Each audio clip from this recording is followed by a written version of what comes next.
Practical tips for meditation. What is meditation and how to do it? These are extracts from Who Am I and Talks with Ramana Maharshi. From Who Am I? When the mind becomes quiet, the breath is controlled, and when the breath is controlled, the mind becomes quiet. The exercise of breath control is only an aid for rendering the mind quiet. Like the practice of breath control, meditation on the forms of God, repetition of mantras, restriction on food, etc., are but aids for rendering the mind quiet. Through meditation on the forms of God and through repetition of mantras, the mind becomes one-pointed. The mind will always be wandering. Just as when a chain is given to an elephant to hold in its trunk, it will go along grasping the chain and nothing else, so also when the mind is occupied with a name or form, it will grasp that alone. When the mind expands in the form of countless thoughts, each thought becomes weak.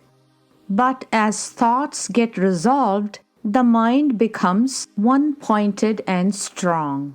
For such a mind, self-enquiry will become easy. Of all the restrictive rules, that relating to the taking of sattvic food, that is, good quality food, in moderate quantities is the best. By observing this rule, the sattvic quality of mind will increase, and that will be helpful for self-enquiry. Conversations from Talks with Ramana Maharshi. A visitor asked, "My mind remains clear for 2 or 3 days and turns dull for the next 2 or 3 days, and so it alternates. What is it due to?" Maharshi: "It is quite natural. It is the play of brightness or goodness, sattva, activity, rajas, and darkness or dullness, tamas, with these 3 alternating. Do not regret the dullness, tamas, but when brightness, sattva, comes into play, hold on to it and make the best of it." Visitor: "What is Dhyana, meditation?" Maharshi: "The word Dhyana usually signifies meditation on some object, whereas Nididhyasana, deep inner quest, is used for enquiry into the self. The triads, waking, dream, and sleep, persist until the self is realized. Dhyana and Nididhyasana are the same so far as the aspirant is concerned because they involve Trinity and are synonymous with bhakti, devotion. Visitor: "How should dhyana be practiced?" Maharshi: "Dhyana serves to concentrate the mind. The predominant idea keeps off all others. Dhyana varies according to the individual. It may be on an aspect of God, on a mantra, or on the self, etc. Conversation with a lady. Visitor: "I fell ill. I could not meditate, and so I felt depressed." Maharshi: "This thought, 'I am not able to concentrate,' is itself an obstacle. Why should the thought arise?" Visitor: "Can one remain without thoughts rising all the 24 hours of the day?" Should I remain without meditation? Maharshi. What is ours again? It is a concept.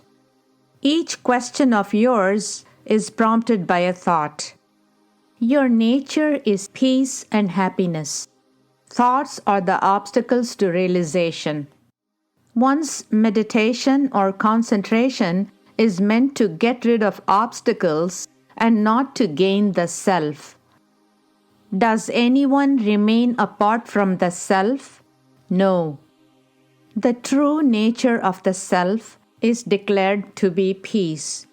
If the same peace is not found, the non-finding is only a thought which is alien to the self. One practices meditation only to get rid of these alien fancies. So then, a thought must be quelled as soon as it rises. Whenever a thought arises, do not be carried away by it. So, the self is not depressed. It is not imperfect. It is ever happy. The contrary feeling is a mere thought which has actually no stamina in it. Be rid of thoughts. Why should one attempt meditation? Being the self, one remains always realized.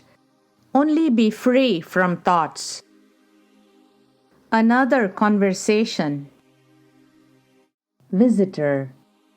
Is concentration of mind one of the sadhanas, practices? Maharshi.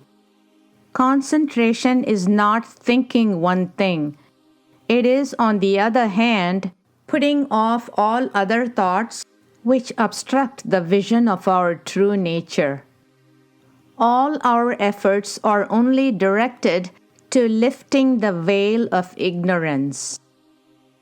Now it appears difficult to quell the thoughts. In the regenerate state, it will be found more difficult to call in thoughts. For are there things to think of? There is only the self.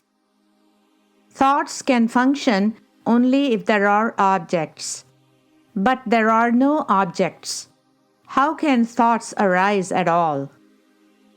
The habit makes us believe that it is difficult to cease thinking. If the error is found out, one would not be fool enough to exert oneself unnecessarily by way of thinking. Another conversation. A visitor asked, "How is the mind controlled?" Maharshi. What do you call the mind? Visitor. When I sit down to think of God, thoughts wander away to other objects. I want to control those thoughts. Maharshi. In the Bhagavad Gita, it is said that it is the nature of the mind to wander. One must bring one's thoughts to bear on God. By long practice, the mind is controlled and made steady. The wavering of the mind is a weakness arising from the dissipation of its energy in the shape of thoughts. When one makes the mind stick to one thought, the energy is conserved and the mind becomes stronger. Visitor. What is the meaning of the strength of mind? Maharshi. It is its ability to concentrate on one thought without being distracted. Visitor. How is that achieved? Maharshi. By practice. A devotee concentrates on God. A seeker, follower of the Dhyana Marga, path of knowledge, seeks the self. The practice is equally difficult for both. Visitor.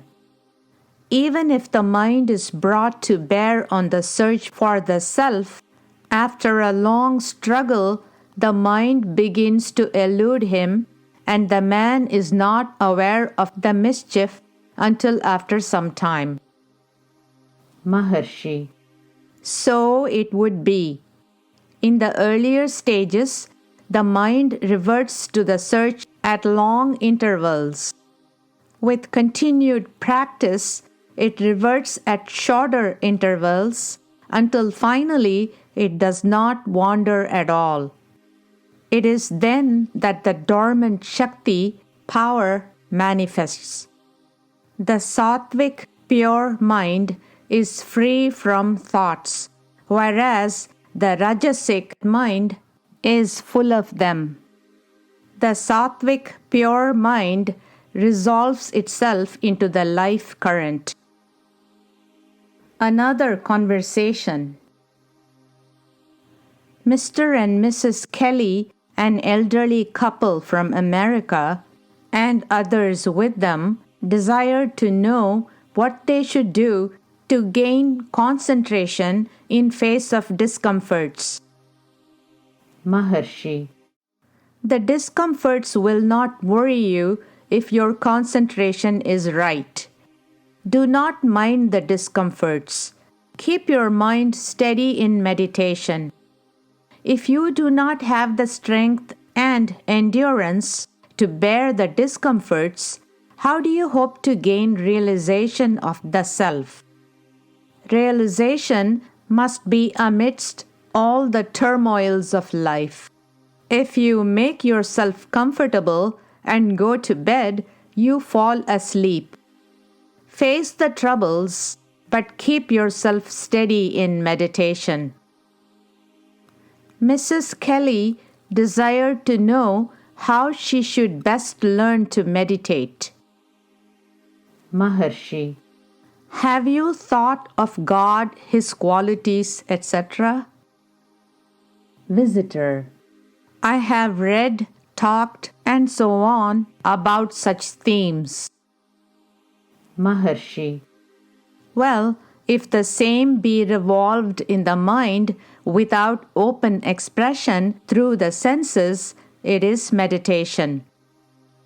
Visitor. I mean meditation as signified in the secret path and who am I? Maharshi. Long for it intensely so that the mind melts in devotion. After the camphor burns away, no residue is left. The mind is the camphor.